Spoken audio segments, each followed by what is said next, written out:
cabdi cumar cabdi aabo maxamed xasan aadan antoniya haaruun cabdiraxmaan xuseen cabdiqaadir minjir cabdulle iyo ibraahim faarax maxamuud ayaa loo haystaa inay weerar ku qaadeen bar ay ku sugnaayeen ciidamada booliiska beled xaawe kadib markii haaruun oo saarnaan bajaaj ay ku amreen booliiska inuu ka dego maadaama goobta ay ka jirtay isku soo bax dadweyne bannaanbax laakiin haaruun oo ka madax adeegay tilmaamaha booliiska ayaa la yimid 4 eedeysane ee kale waxa ayna weerar ku qaadeen barta booliiska oo aan ka fogeyn saldhigga booliiska beled xaawe weerarkii ay 5 eedeysane qaadeen waxaa ku nafwaayay Allah u naxariistay Saciid Cali Mursal halka uu ku dhaawacmay Maxamed Cabdi Aadan oo ay ka wada tirsanayeen saldhigga booliiska degmada beled xaawe 7 bishan aynu ku jirno eedeysanayaasha ayaa gabi ahaanba dafare eedda la xiriirta weerarkii ay ku qaadeen booliiska balse bedelkeeda arrintaas xafiiska xeer ilaalinta ayaa fadhiga maxkamadda la yimid 8 marqaato oo isugu jira shacab nabad sugid iyo booliiskii kale ee ka badbaaday weerarkaasi dhammaantood waxaa loo dhaarinayaa ka jawaabidda ogaalkooda inaad run sheegayso oo been sheegin ma kugu wallahi kitabka waa igu magaca Allah waaye ma kugu wallahi waa igu wallahi ma kugu billahi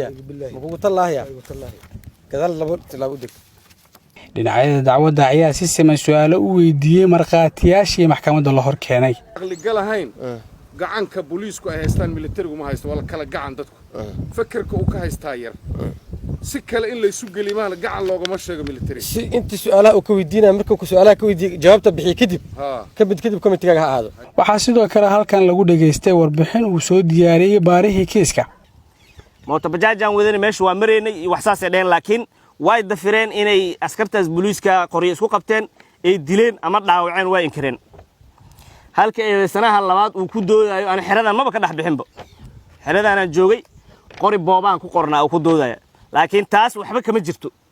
waxaan haynaa marqaatiyaal aan maxkamadda hor keenay in 5 eedeysanaba ay meesha tageen in 5 eedeysana ay xabado wadirideen in 2 kamida midna dilka uu geystay midna dhaawac uu geystay balse dhammaantood waxa ay markii meesha ay ka soo wada tageen fursad ayay heleen way wada shireen waxayna ku wada ballameen in ninka dilka geystay aan la sheegin iyo kii dhaawac geystaba General Abdullahi Buule Kamil xeelaliyaha guud ee ciidamada qalabka sida ayaa meesha ka saaray inaan loo joojinaynin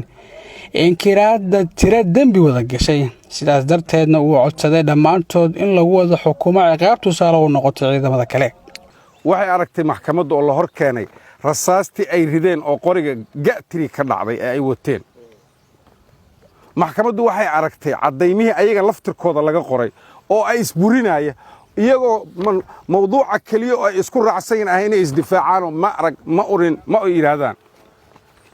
sidaa darteed maxkamadda sharafka leh waxaan weydiisanayaa in dhammaantood lagu xukumo ciqaabta u qalanta oo ah dil toogasha oo ah qisaastii laba marxuumkii dhintay iyo kan dhaawaca si ciidanka intiisa kale ay ugu tusaale qaataan in iskeersa qof loo dilo aan lagu badbaadayn oo qof walba sharciga la marsiinayo maxkamaddu waa mahadsan qareenka eedeysanayaasha garyaqaan Ismaaciil Xalana ayaa maxkamadda weydiistay in la saaro magta marxuumka iyo daaweynta dhibanaha ciidamada qalabka sida gaar ahaan taliska xoogga dalka la helo qofkii wax dilay oo maxay hebel wuxuu dilay hebel wuxuu ku dilay aaladda noocaas iyo noocaas intiba maxdarka lama keenin miiska maxkamadda ma saarna marka saas daraadeed mudana gudoomiye garsooryaal waxaa codsanaya in eedeysanayaasha